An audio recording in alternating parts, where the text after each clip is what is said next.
Hello everyone, welcome to the YouTube channel of Gyan Sagar institute. आज हम PS cat के लिए फर्स्ट लेक्चर स्टार्ट कर रहे हैं। हमारा पहला टॉपिक क्या है? Concept of development and its relationship with learning. इसमें हमारा जो फर्स्ट सब टॉपिक है वो है growth, development and maturation. Next है टाइप ऑफ डेवलपमेंट, नेक्स्ट है stages of development and then फिर relation of development with learning. इन सारे सब टॉपिक्स को हम एक एक करके देखते हैं। तो देखते हैं कि सबसे पहले ग्रोथ एंड डेवलपमेंट क्या होती है। तो देखिए, आप अपने आसपास देखिए, अगर हम कोई चीज को देख के बता सकते हैं कि ये क्या है, ग्रोथ हो रही है। किसी को भी देख के क्या बोलते हैं, ग्रोथ हो रही है। तो ग्रोथ होने का मतलब क्या है, जिसको हम देख के बता सके, जिन चीजों को हम फील देख के सीन करके बताते हैं, बेसिकली वो। ठीक है, तो ग्रोथ हमारी क्या है,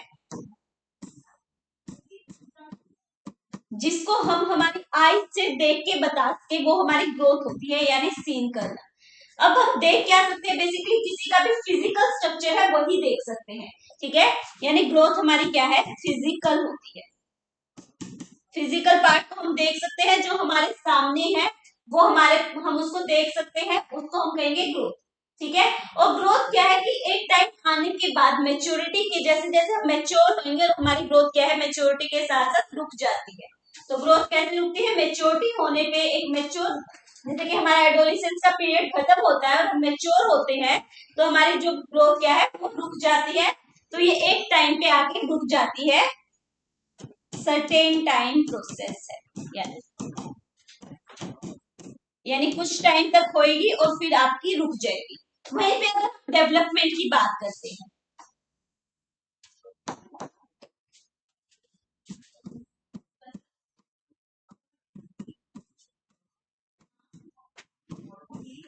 डेवलपमेंट, तो डेवलपमेंट देखो बच्चों, कभी भी हमारी डेवलपमेंट को रुकती नहीं है, हमेशा होती रहती है। इसलिए हम बोलते हैं डेवलपमेंट को वॉर्म टू टॉम प्रोसेस है। कैसी प्रोसेस है, वॉर्म टू टॉम प्रोसेस है, वॉर्म टू टॉम प्रोसेस है, यानी हमेशा कंटिन्यूअसली क्या है, चलती ही रहेगी, गर्भ से लेके कब्र तक,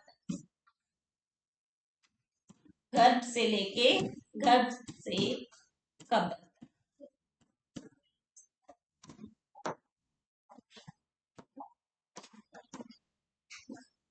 गर्भ से लेके कब्र तक चलती रहेगी। और डेवलपमेंट में सिर्फ फिजिकल एस्पेक्ट नहीं आता है, फिजिकल के साथ साथ हमारी कॉग्निटिव डेवलपमेंट भी हो रही है, हमारी सोशल डेवलपमेंट भी हो रही है, मोरल डेवलपमेंट भी हो रही है, हमारी हर तरह की डेवलपमेंट है वो होती है। तो इसमें हमारे पास क्या है, बेसिकली होलिस्टिक डेवलपमेंट होती है, यानी ऑल ओवर डेवलपमेंट होती है। होलिस्टिक का मतलब है ऑल ओवर डेवलपमेंट, यानी कंप्लीट डेवलपमेंट क्या होती है हमारी, वो आती है यहाँ पे होलिस्टिक डेवलपमेंट, जिसके अंदर आपके डेवलपमेंट के सारे सब पार्ट्स आते हैं। ठीक है, अब हमारी बात आती है मैच्योरेशन की। मैच्योरेशन क्या होती है,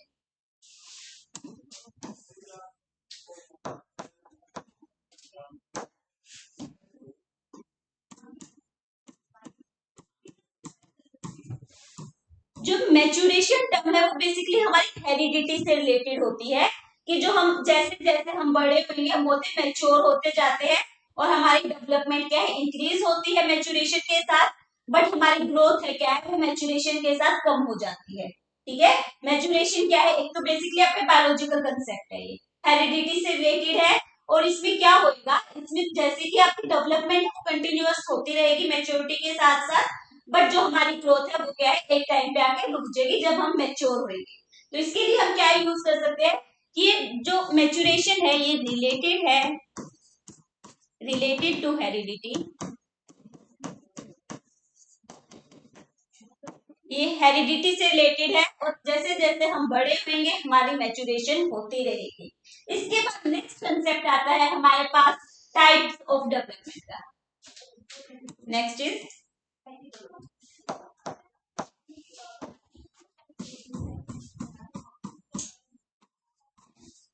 टाइप्स ऑफ डेवलपमेंट। डेवलपमेंट के हमारे पास बहुत सारे टाइप होते हैं, जैसे फिजिकल डेवलपमेंट है, हमारे माइंड की डेवलपमेंट होना, उसके लिए हम क्या वर्ड यूज करते हैं, कोग्निटिव डेवलपमेंट, इंटेलेक्चुअल डेवलपमेंट भी बोलेंगे उसको ही। ठीक है, या फिर हमारी सोशल डेवलपमेंट होना, हमारे समाज में हमारी डेवलपमेंट होना, या हमारे इमोशंस की डेवलपमेंट होना, ये सारे पार्ट के इसके हमारे डेवलपमेंट की ही टाइप्स है। ठीक है, तो कितने टाइप्स है बेसिकली हमारे पास? Cognitive, physical, social. Cognitive development, cognitive development related है हमारे ब्रेन से। कॉग्निटिव डेवलपमेंट को ही हम इंटेलेक्चुअल डेवलपमेंट भी बोलते हैं। क्या बोलते हैं इसको? ही intellectual development.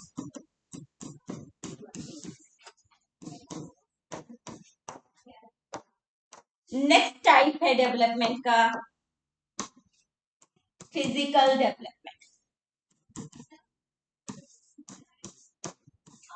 Physical development, physical में हम हमारी हाइट, वेट और इन चीजों को देखेंगे जिनको हम फिजिकली देख सकते हैं, वो हमारी फिजिकल डेवलपमेंट होती है। अब हमारे पास फिजिकल डेवलपमेंट में हमारी मोटर डेवलपमेंट को हम इंक्लूड करते हैं, हमारी मसल्स की जो डेवलपमेंट है उसको इंक्लूड करेंगे। तो मोटर फिजिकल डेवलपमेंट में हमारे पास क्या आती है? Motor development. मोटर डेवलपमेंट को फर्दर हम दो टाइप से डिवाइड कर सकते हैं, एक जो हमारी लार्ज मसल्स होती है और एक हमारी जो छोटी मसल्स होती है वो। तो जो लार्ज मसल्स होती है उनको हम बोलते हैं ग्रोस मोटर, और जो हमारी छोटी छोटी मसल्स होती है उनके लिए हम वर्ड यूज करते हैं fine motor development. Gross motor development and then fine motor development. अब ग्रोस मोटर में क्या है? हमारे पास आती है जो लार्जर मसल्स है बॉडी की, वो लार्जर मसल्स की डेवलपमेंट हो। और फाइन मोटर डेवलपमेंट में आती है जो हमारी छोटी छोटी सूक्ष्म, हमारी जो बिल्कुल ही छोटी छोटी क्या है, टाइनी टाइनी मसल्स होती है वो वाली आएगी, यानी small muscles.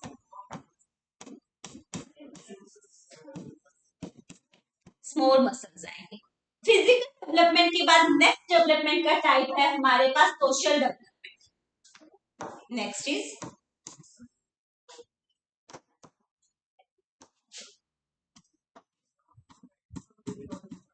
Social development.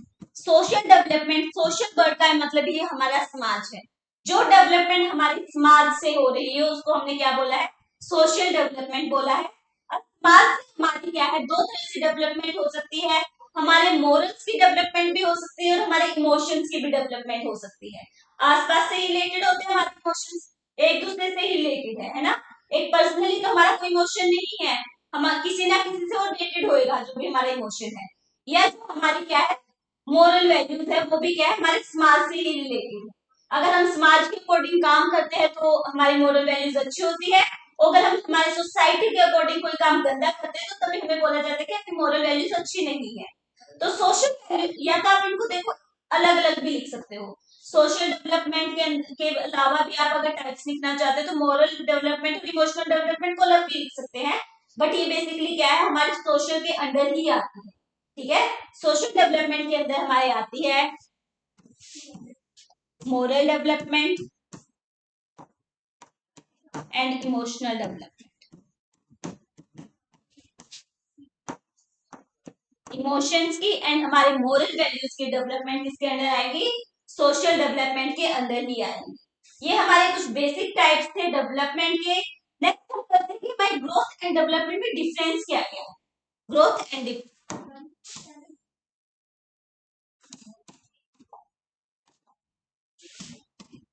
Next topic, difference between growth and development.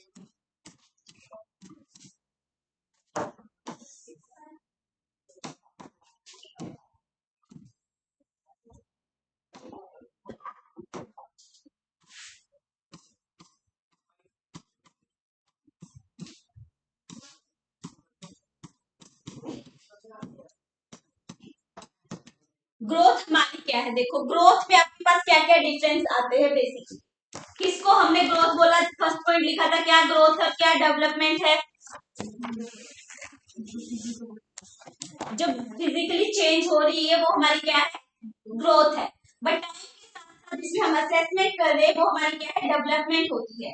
ठीक है, अब देखो ग्रोथ के टाइम पीरियड आने पे रुक जाती है, तो हमारा सबसे पहला डिफरेंस यही आता है कि ग्रोथ क्या है, एक टाइम आने पे रुक जाएगी। तो ये क्या है, हमारी सर्टेन टाइम प्रोसेस है।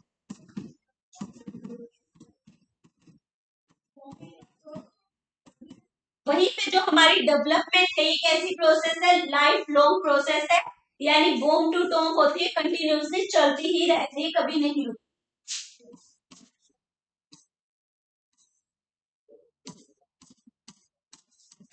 लाइफ लॉन्ग प्रोसेस यानी बूम टू टॉम कंटिन्यूसली चलती रहेगी, कभी भी नहीं रुकेगी। वहीं पे हमारी ग्रोथ है, जैसे जैसे हम मैच्योर होंगे 18 इयर्स के अराउंड आएंगे, हमारी ग्रोथ है वो रुक जाती है, जैसे हमारी हाइट का रुकना। ठीक है, नेक्स्ट पॉइंट है बेसिकली हमारे पास कि जो ग्रोथ है इसमें हम कौन सी डेवलपमेंट को इंक्लूड करते हैं, सिर्फ फिजिकल डेवलपमेंट को इंक्लूड करते हैं, ओनली फिजिकल डेवलपमेंट। यहाँ पे हमारी क्या सिर्फ फिजिकल डेवलपमेंट हो रही है, बट डेवलपमेंट हमारे पास कैसे होती है, हर तरह से होती है। होलिस्टिक डेवलपमेंट हमने बोलता, होलिस्टिक डेवलपमेंट में आके डेवलपमेंट के सारे पार्ट्स आ जाएंगे। कौन कौन से पार्ट्स है हमारे पास, physical, cognitive, social, emotional and moral values, ये सारी आ जाएंगी, होलिस्टिक डेवलपमेंट होती है। होलिस्टिक के अंदर हमारे पास moral values, moral development, emotional development,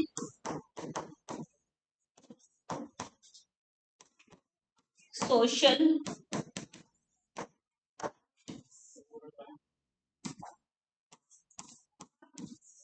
cognitive and physical, ये आपके सारे इंक्लूडेड होते हैं डेवलपमेंट के अंदर। नेक्स्ट डिफरेंस हमारे पास क्या आएगा, नेक्स्ट डिफरेंस आता है कि जो ग्रोथ है वो क्या है, हम क्लियरली विजिबल है, हम उसको देख सकते हैं, बट हमारी डेवलपमेंट क्या है, विजिबल नहीं है, हम उसको सिर्फ असेस कर सकते हैं।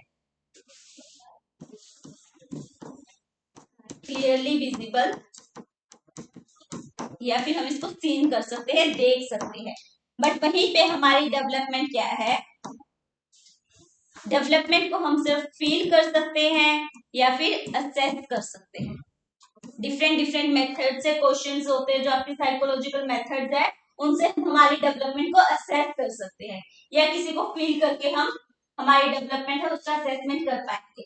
और आपके पास डिफरेंस क्या क्या आएंगे, बेसिकली यहाँ पे आपके पास एग्जाम्पल आते हैं हमारी हाइट या वेट का। ठीक है, हाइट एंड वेट,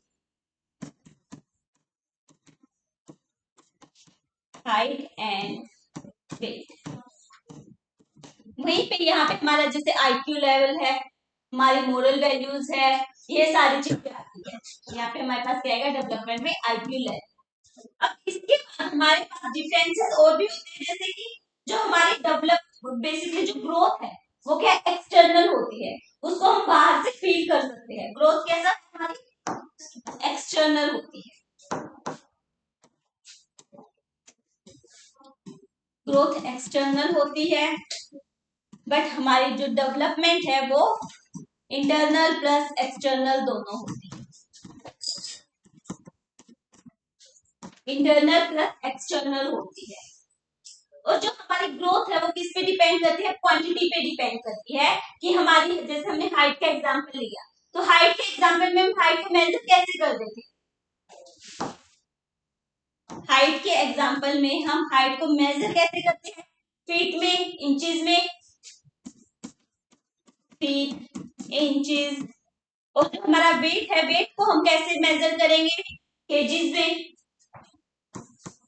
तो ये हमारी कैसी टर्म है, ये क्वांटिटेटिव टर्म। ग्रोथ हमारी कैसी होती है, क्वांटिटेटिव होती है।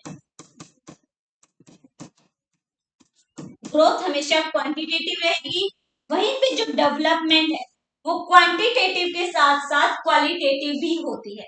क्वांटिटेटिव क्यों कहा, क्योंकि हमने फिजिकल एस्पेक्ट को भी इंक्लूड किया था, यहाँ पे होलिस्टिक डेवलपमेंट थी, तो फिजिकल के साथ साथ यहाँ पे यानी क्वांटिटी के साथ साथ क्वालिटी हम देखें, quantitative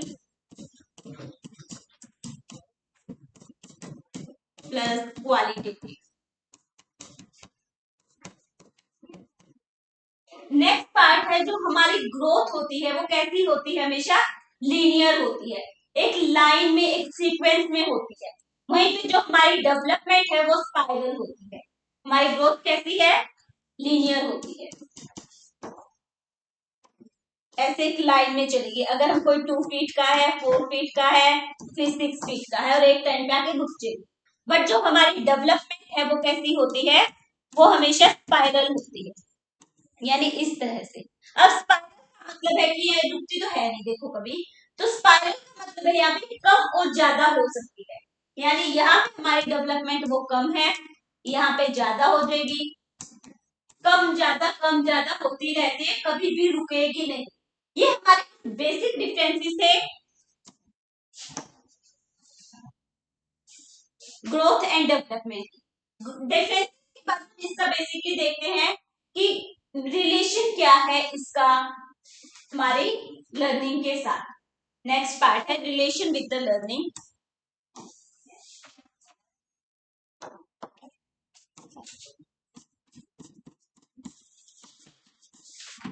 relation of development with learning.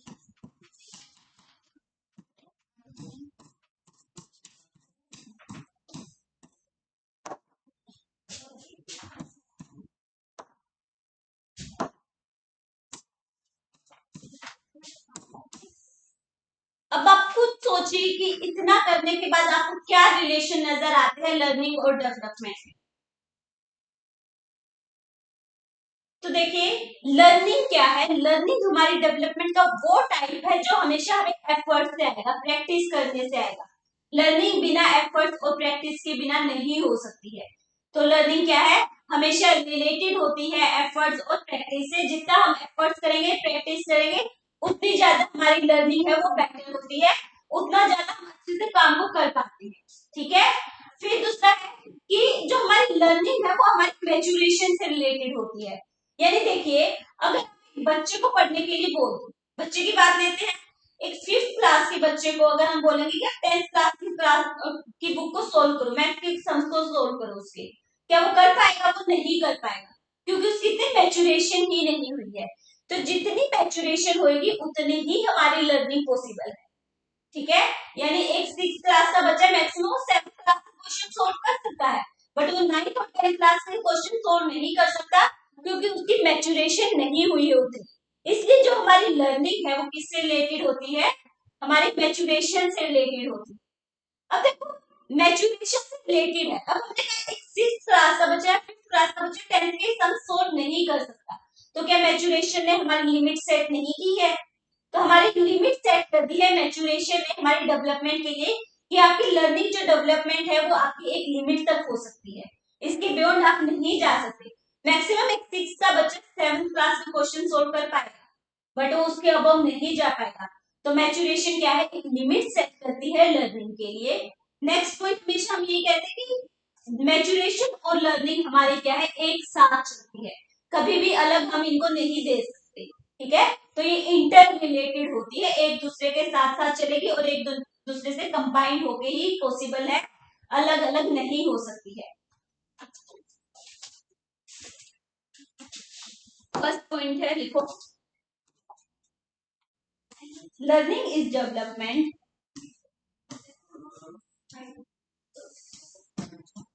learning is development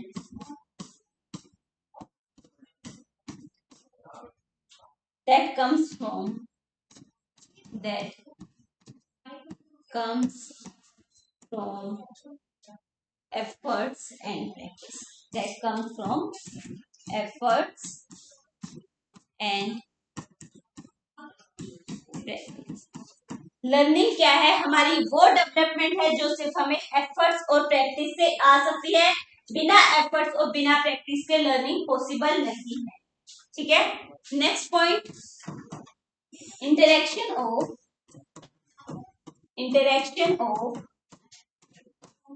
maturation and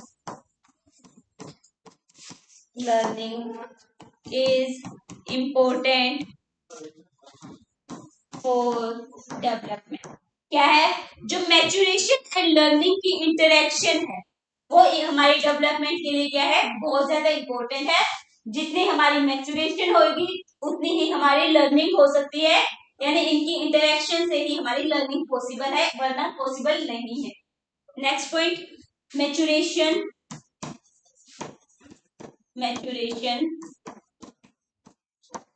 set limit of development. Maturation क्या है? एक लिमिट सेट करती है हमारी डेवलपमेंट की, कि हमारी मैच्योरेशन और डेवलपमेंट क्या है? इंटररिलेटेड होगी, यानी जितनी एक बच्चे की हाइट है वो उतना मैच्योर होगा उतनी ही इंक्रीज होगी, उससे बियॉन्ड नहीं जा सकती है। ठीक है, तो मैच्योरिटी के साथ हमारी जो डेवलपमेंट है वो रिलेटेड होती है, उसके लिए एक लिमिट सेट करती है। Next point,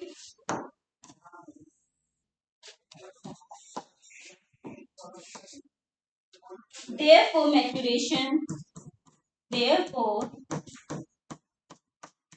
maturation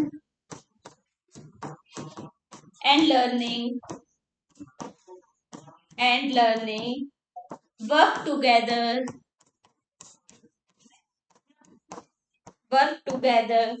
to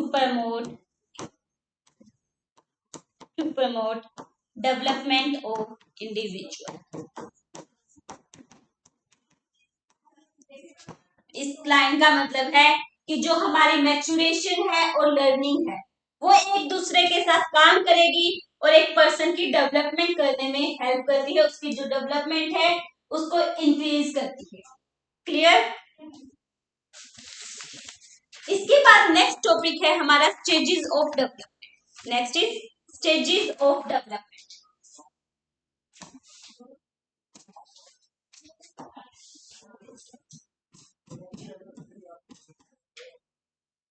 stages of development. Stages of development में हमारे पास कितने स्टेजेस होते हैं डेवलपमेंट की? सबसे पहले जो हमारी डेवलपमेंट है वो होती है prenatal development. First is prenatal development. Second stage infancy.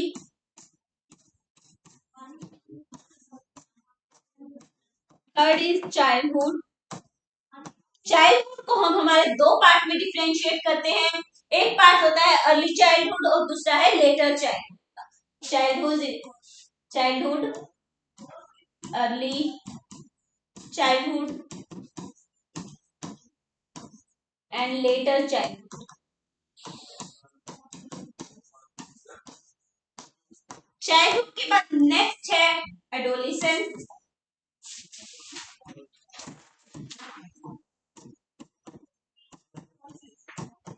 हम यहीं तक करेंगे, एडोलेसेंस तक ही करेंगे क्योंकि इससे बियॉन्ड आपके पास क्वेश्चंस नहीं आते हैं। तो देखिए प्रीनेटल डेवलपमेंट में हम कौन सी स्टेज को इंक्लूड करेंगे? तो बच्चा वोम के अंदर होगा, तब बच्चा अपनी मदर के पेट में होता है वो वाला पार्ट। ठीक है, तो प्रीनेटल डेवलपमेंट क्या है? जो बच्चा 0 मंथ से लेके 9 मंथ तक अपने माँ के पेट में रहता है वो वाला टाइम। 0 टू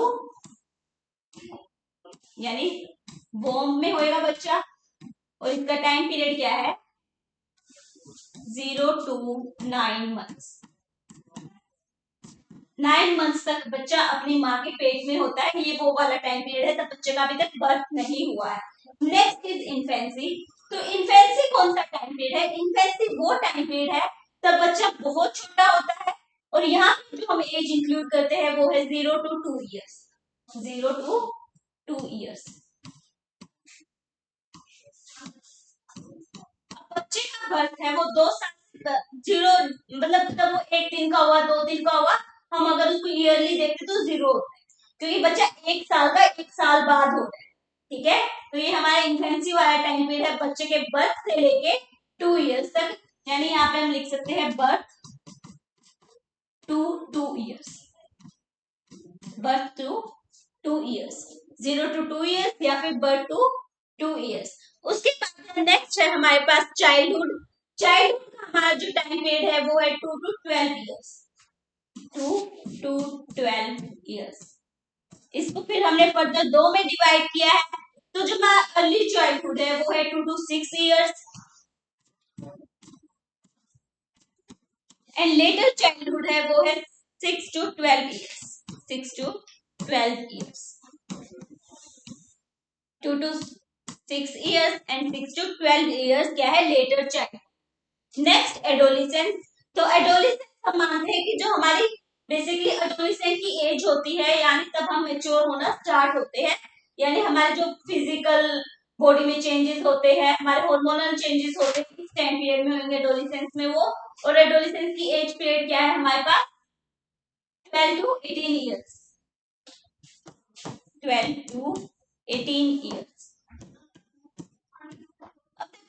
डिटेल में करते हैं। प्रीनेटल डेवलपमेंट आपके पेपर में नहीं आता है, कभी भी नहीं पूछा जाता है, ठीक है। उसके नेक्स्ट है हमारी इन्फेंसी की स्टेज। इन्फेंसी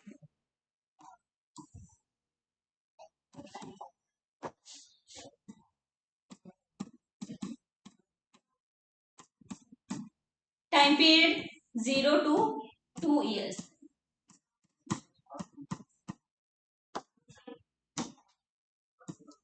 इसको हम कौन सी स्टेज बोलते हैं बेसिकली इन्फेंसी को। इन्फेंसी वो स्टेज है तब बच्चे की डेवलपमेंट जो स्टार्ट हुई है। अभी क्या है डेवलपमेंट बच्चे की स्टार्ट हुई है और यहाँ पे जो बच्चा है वो ट्रांजिशन करता है एक डिपेंडेंट टोडलर से एक अपने आप में एक्टिव अडल्ट के अंदर, ठीक है। अडल्ट नहीं कहेंगे बट एक एक्टिव चाइल्ड के अंदर उसको अपने आप को चेंज कर देगा। तो इसके अंदर लिखो first point child transition. Child transition from dependent from dependent to dependent toddler to active child। यानी यहाँ पे क्या है टोडलर का मतलब है जो एक बच्चा है बिल्कुल छोटा सा, ठीक है, उसको हमने टोडलर बोला है। तो यहाँ पे जो डिपेंडेंट टोडलर डिपेंडेंट छोटा सा बच्चा था वो क्या है एक्टिव चाइल्ड में कन्वर्ट होता है। तब उसका बर्थ हुआ, उससे हिला भी नहीं जाता था ढंग से अच्छे से, हाथ पांव भी उसके अच्छे से नहीं ओपन होते हैं, बच्चे हमेशा ऐसे मुट्ठी बंदी रहती है उसकी, ठीक है। बट जैसे जैसे वो बड़ा होगा वो अपने सारे काम खुद करने लग जाता है। पहले उसको मम्मा दूध पिला रहे होते हैं, धीरे धीरे अपनी बोतल से 2 साल तक का बच्चा खुद अपनी बोतल से दूध पीने लग जाता है, ठीक है।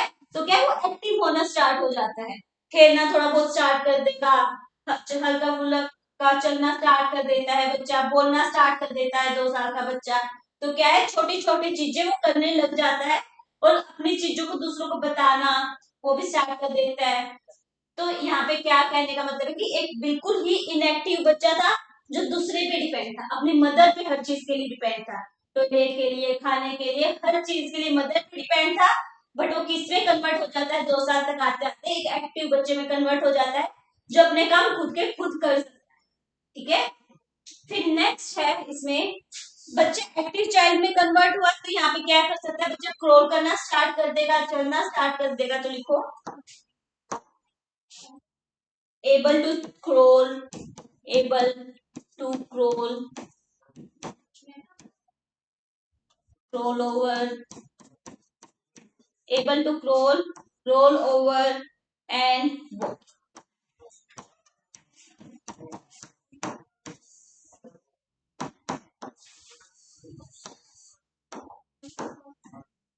बेसिकली क्या है बच्चे ने स्टार्ट कर दिया क्रोल करना, मतलब ऐसे इधर उधर होना स्टार्ट हो जाएगा बच्चा, उसको हम क्रोलिंग बोलेंगे। रोल ओवर होना ऐसे घूमना फिरना स्टार्ट कर देता है हल्का फुल्का अपने पाँव के सहारे तब बच्चा चलता है। फिर क्या है वॉक करना भी धीरे धीरे वो स्टार्ट कर देता है। तो बेसिकली हमारे पास इन्फेंसी में क्या आता है इसका टाइम पीरियड क्या है 0 to 2 years है, यानी बर्थ से लेके 2 years तक। फिर नेक्स्ट है कि बच्चा है जो डिपेंडेंट था कंप्लीटली वो कन्वर्ट हो जाता है एक्टिव चाइल्ड के अंदर, वो चलना फिरना स्टार्ट कर देता है, रोल करना स्टार्ट करेगा स्टार्टिंग में, फिर रोल ओवर करना स्टार्ट करेगा और धीरे धीरे क्या है चलना भी स्टार्ट कर देगा। नेक्स्ट स्टेज है हमारे पास early child. Next is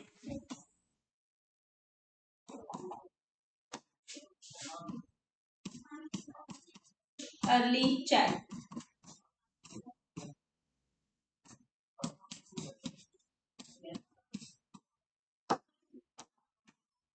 early childhood में हमारा टाइम पीरियड आता है 2 to 6 ईयर्स का। कितना टाइम पीरियड होता है? 2 से लेके 6 ईयर्स। 2 to 6 year. अब यहाँ पे बच्चा क्या करेगा, इस एज को हम क्या बोलते हैं?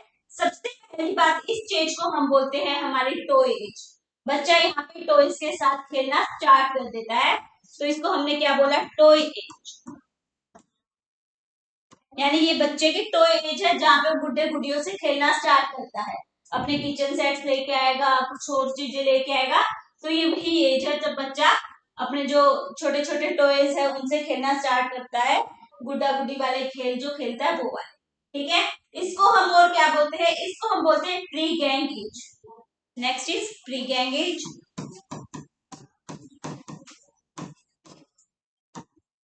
अब प्री गैंग एज क्या है? गैंग का मतलब है यहाँ पे अपने दोस्तों के साथ रहना। बच्चा स्कूल में नहीं गया है, हमने माना कि 6 साल तक का बच्चा अभी तक हमारे पास स्कूल में नहीं गया है, और यहाँ पे बच्चे की क्या होगी? प्री गैंग एज होगी, कि बच्चा अपने दोस्तों के साथ अभी तक नहीं गया है, उससे पहले की स्टेज। ठीक है, उससे ग्रुप सभी फॉर्म नहीं हुए हैं, ये ग्रुप फॉर्म होने से पहले की स्टेज है, यानी प्री स्टेज है उससे। फिर है यहाँ पे, इसको हम क्या बोल सकते हैं? स्कूल में भी नहीं जाना स्टार्ट किया उसने, स्कूल में भी वो नेक्स्ट स्टेज में जाएगा, यानी लेटर चाइल्डहुड में, तो इसको हम और क्या बोलेंगे? प्री स्कूल एज भी बोलेंगे। Preschool age. अब बेसिकली देखो, अब इसको प्री स्कूल क्यों बोला है? आप कहोगे कि 6 साल का बच्चा आजकल तो स्कूल में जा रहा है, बट नहीं, हम उसको बाल वाटिका में भेज रहे हैं, आंगनबाड़ी में भेज रहे हैं, प्ले स्कूल में भेज रहे हैं। ठीक है, बट उसको हम कहा नहीं भेज रहे हैं? स्कूल में नहीं बोल भेज रहे। उसकी जो मेन स्ट्रीम एजुकेशन है, फर्स्ट क्लास से लेके जो हमारी 12th तक की एजुकेशन होती है, वो उसकी बच्चे की स्टार्ट नहीं हुई है अभी तक, इसलिए हमने इसको बोला प्री स्कूल एज है। क्योंकि यहाँ पे बच्चा क्या है, सिर्फ अभी आंगनबाड़ी में जा रहा है, या अपने आसपास खेल रहे, या प्री स्कूल मतलब कि जो प्ले स्कूल होते हैं वहां पे जा रहे हैं, अपने मेन स्ट्रीम एजुकेशन में बच्चा अभी तक नहीं आया है। नेक्स्ट है हमारे पास, ये जो पीरियड है हमारा, ये इंपॉर्टेंट होता है लैंग्वेज डेवलपमेंट के लिए। ये किसके लिए इंपॉर्टेंट होता है? लैंग्वेज डेवलपमेंट के लिए। Important period for language development, और लैंग्वेज डेवलपमेंट। अब देखिए, हमने बात की कि जब बच्चा 2 साल का होता है वो हल्का फुल्का एक एक दो दो वर्ड ही बोलना स्टार्ट कर देता है, बट 6 ईयर तक आते आते उसकी ऑलमोस्ट पूरी जो लैंग्वेज है वो डेवलपमेंट हो चुकी होती है। यानी इस टाइम पीरियड में हमारे बच्चे की क्या है? डेवलपमेंट सबसे फास्ट होती है। अब डेवलपमेंट की बात की, बट जो बच्चे की फिजिकल ग्रोथ होती है वो किस स्टेज में सबसे ज्यादा होगी? तो जो सबसे ज्यादा फिजिकल डेवलपमेंट होती है वो होती है बच्चे की इन्फेंसी स्टेज में। तो लिखो एक पॉइंट इन्फेंसी में ऐड कर लो।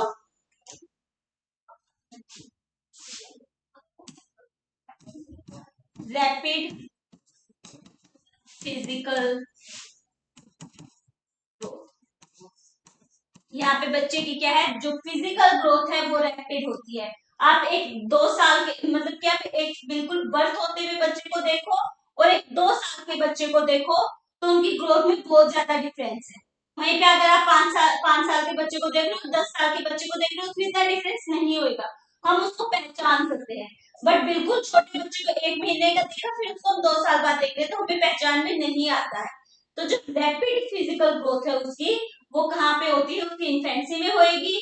और जो मैक्सिमम उसकी लैंग्वेज डेवलपमेंट है वो कहाँ पे होती है? वो उसके अर्ली चाइल्डहुड में होती है। इसके बाद यहाँ पे आपको देखो, इसके बाद आ रहा है later child. Next is later child.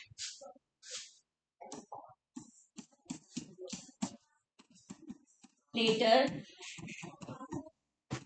Child, later childhood में जो हमारा टाइम पीरियड होता है वो क्या होता है? 6 years to 12 years। 6 year to 12 years। 6 साल से लेके 12 साल तक का बच्चा क्या है? लेटर चाइल्डहुड के टाइम पीरियड में आता है। अब इसको हम कौन सी स्टेज बोलते हैं? तो इसको हम बेसिकली बोलते हैं कि प्ले एज भी है। यहाँ पे बच्चा अपने दोस्तों के साथ स्कूल जाएगा, स्कूल भी जाएगा यहाँ पे बच्चा, और अपने दोस्तों के साथ भी रहेगा, और साथ में उनके साथ खेलेगा भी। ठीक है, तो इसको हम बोलते हैं play age. Play age, school age और गैंग एज। यानी बच्चा स्कूल भी जा रहा है, अपने दोस्तों के साथ भी रह रहा है, गैंग में भी रह रहा है और क्या है, खेल भी रहा है उनके साथ। तो ये क्या हमारी प्ले एज है, गैंग एज है, स्कूल एज है और इसी को हम बोलते हैं ट्रबलसम इमेज। सबसे इंपॉर्टेंट पॉइंट है इसमें ट्रबलसम इमेज।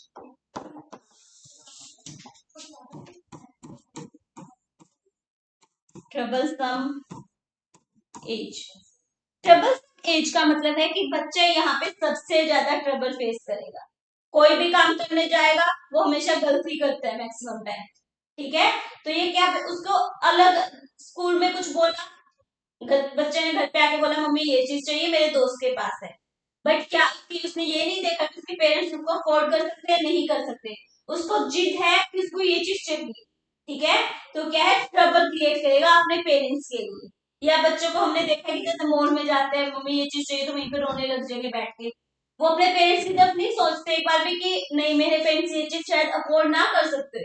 अगर उनको साइकिल चाहिए तो चाहिए, बाइक घूमने फिरने जाना है तो उनको जाना है, अपने दोस्तों को देखेंगे वो सारी चीज वो घर पे आके मांगेंगे आपसे। ठीक है, तो यहाँ पे क्या है, पेरेंट्स के लिए ट्रबल क्रिएट करते हैं, इसलिए हम इसको बोलते हैं ट्रबलसम एज। ट्रबलसम एज के बाद इसको हम क्या बोलते हैं, स्कूल एज के साथ साथ हम इसको बोलेंगे एलिमेंट्री स्कूल एज भी बोल सकते हैं। स्कूल एज या फिर एलिमेंट्री स्कूल एज, यानी जो बच्चे की मेन स्ट्रीम एजुकेशन है वो यहाँ से स्टार्ट हो गई। एलिमेंट्री स्कूल एज भी बोल सकते हैं।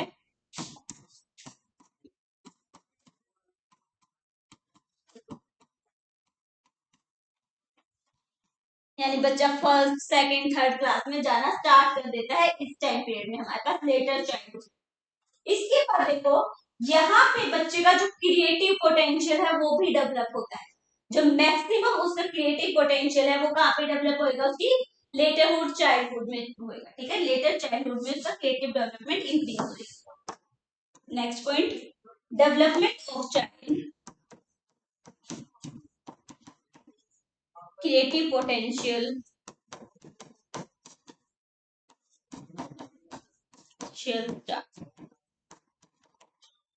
बच्चे का क्या है, क्रिएटिव पोटेंशियल का जो डेवलपमेंट है वो स्टार्ट हो गया है। अब यहाँ पे आपके लिए एक चीज है इंपॉर्टेंट समझने वाली, वो ये है कि बच्चे जो इस चीज के एक्सपीरियंसेस होंगे, इस स्टेज में बच्चा जो भी एक्सपीरियंस करता है वो उसकी लाइफ टाइम को इम्पैक्ट करेंगे, उसकी लाइफ को पूरी तरह से इम्पैक्ट करते हैं, हमेशा याद रखेगा। आप सोचिए, आपको 6 साल से पहले तक की कितनी बातें नहीं होती है। ठीक है, मैक्सिमम अगर हमें हमारे छोटे होते हैं कि बचपन की चीजें याद है, वो सारी 6 to 12 years की हम बोलेंगे उनको। 6 साल से पहले हमें कोई भी चीज याद नहीं होती। और इस टाइम पे अगर आपके साथ कोई हादसा होता है, बच्चे के साथ कोई हादसा होता है, तो क्या है, वो उसको पूरी जिंदगी याद रहेगा और उसकी लाइफ को इम्पैक्ट करता रहेगा। ठीक है, जैसे कि आजकल जो सीरीज चल रही है, टीवीज में आता है कि बच्चे के साथ बचपन में कुछ हुआ और वो क्या डरावने सपने देख रहे हैं उसकी वजह से, कि खेले जाने में कहीं डर लग रहा है उसको।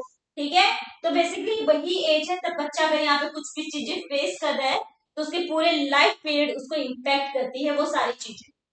एक्सपीरियंस, देखो इस पॉइंट को, experiences of this stage influence child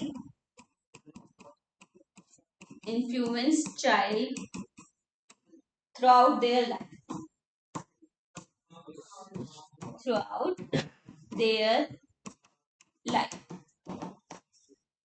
ये थे हमारी लेटर चाइल्डहुड का टाइम पीरियड, जिसमें जिसको हमने क्या बोला, प्ले एज बोला, स्कूल एज या एलिमेंट्री स्कूल एज बोला, gang age, troublesome image age, development of child creative potential start, और experience of this stage influence child throughout their life. यानी बच्चे के जो स्टेज के एक्सपीरियंसेस होंगे वो उसकी पूरी लाइफ टाइम उसको इफेक्ट करते हैं। नेक्स्ट है हमारे पास एडोलेसेंस।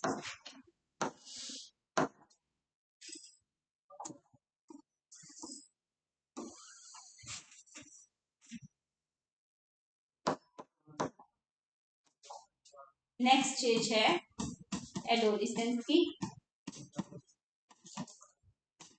एडोलिसेंस का टाइम पीरियड क्या था? 12 to 18 ईयर्स। 12 to 18 years.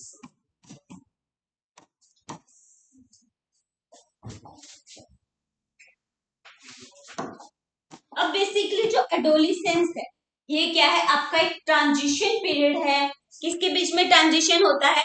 एक एडोलिसेंस के बीच में और एक चाइल्ड के बीच में। ठीक है, जिसका चाइल्डहुड होता है और एडोलिसेंस है उसके बीच का टाइम पीरियड है ट्रांजिशन पीरियड। ट्रांजिशन पीरियड और किसके बीच का ट्रांजिशन पीरियड है? एक चाइल्डहुड को कन्वर्ट कर देता है, चाइल्डहुड के बीच,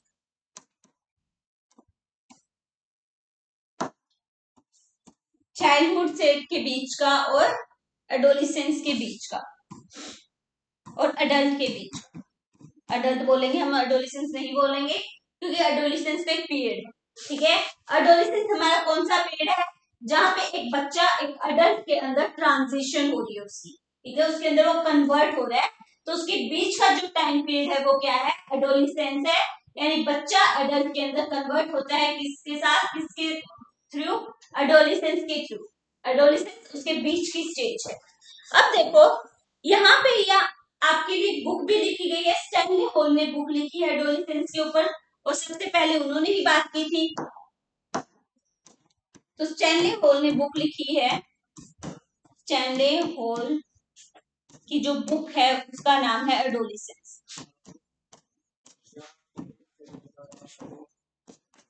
स्टैनली हॉल की बुक का नाम है एडोलिसेंस, जिसमें उसने क्या बोला है? एडोलिसेंस को बोला है stages of stress and storm. किसकी स्टेज बोला है इस बुक में? Stage of stress and storm.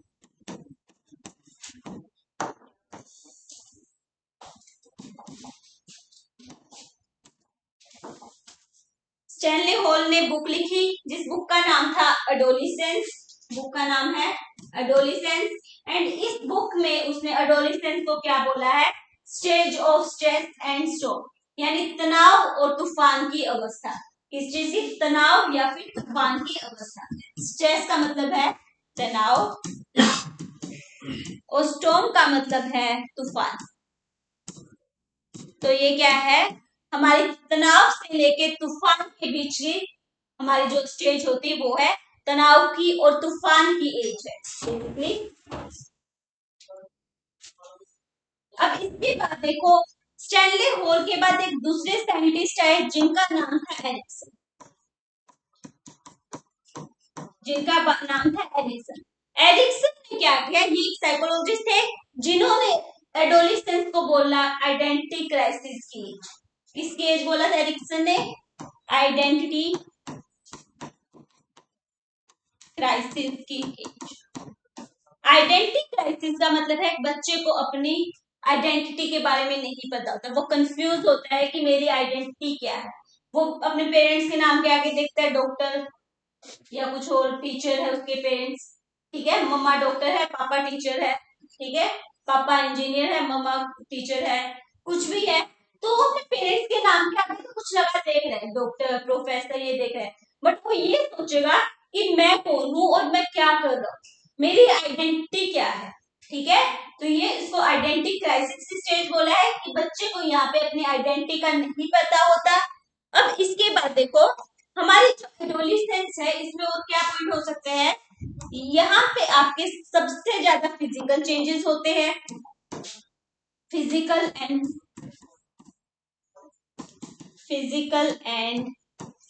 Hormonal changes. यहाँ पे क्या है? फिजिकल एंड हार्मोनल चेंजेस होते हैं, यानी एक बच्चे का या एक जो मेल है फीमेल है, यानी एक लड़का और लड़की है, उनकी फिजिक का चेंज होना। ठीक है, उनके जो सेक्सुअल पार्ट्स होते हैं उनकी डेवलपमेंट होना और उनके हार्मोनल चेंजेस होना सबसे ज्यादा होते हैं। यहाँ पे उनका हार्मोनल इम्बैलेंस यहाँ पे सबसे ज्यादा होता है और इसको हम पीयर ग्रुप की स्टेज भी बोलते हैं। यहाँ पे बच्चे को क्या चाहिए, पीयर ग्रुप से कंफर्मिटी चाहिए हर चीज की। बच्चे को क्या है, हर चीज के लिए अपने पीयर ग्रुप से पूछना होता है कि मेरे को क्या करना है क्या नहीं करना। वो पेरेंट्स की नहीं सुनेगा, वो हमेशा किसकी सुनता है, अपने बच्चों की सुनता है। मतलब जो साथ के बच्चे होंगे, स्कूल के बच्चे होंगे, हर चीज की उनसे कंफर्मेशन मांगेगा। पेरेंट्स ने एक शर्ट ला के दी, बच्चा कहेगा नहीं, स्कूल में जाके पूछेगा, बोलेंगे यार अच्छी नहीं, आजकल तो इसका ट्रेंड नहीं है। घर पे आके बोलेगा आजकल तो इसका ट्रेंड नहीं, मेरे को नहीं चाहिए। पेरेंट्स से कितने एजुकेटेड हो, जो कुछ बच्चे को नहीं लगता, उसको लगता है कि मेरे पेरेंट्स को कुछ नहीं आता, मेरे दोस्तों को सब कुछ आता है। तो हर चीज की कंफर्मेशन क्या है, वो अपने पीयर ग्रुप से ले रहा होता है। तो ये था हमारा आज का टॉपिक, इतना ही करते हैं। इसमें आपका जो डेवलपमेंट का और ग्रोथ का कंसेप्ट है वो इतना ही है। नेक्स्ट में हम करेंगे प्रिंसिपल्स ऑफ डेवलपमेंट। ठीक है, थैंक यू।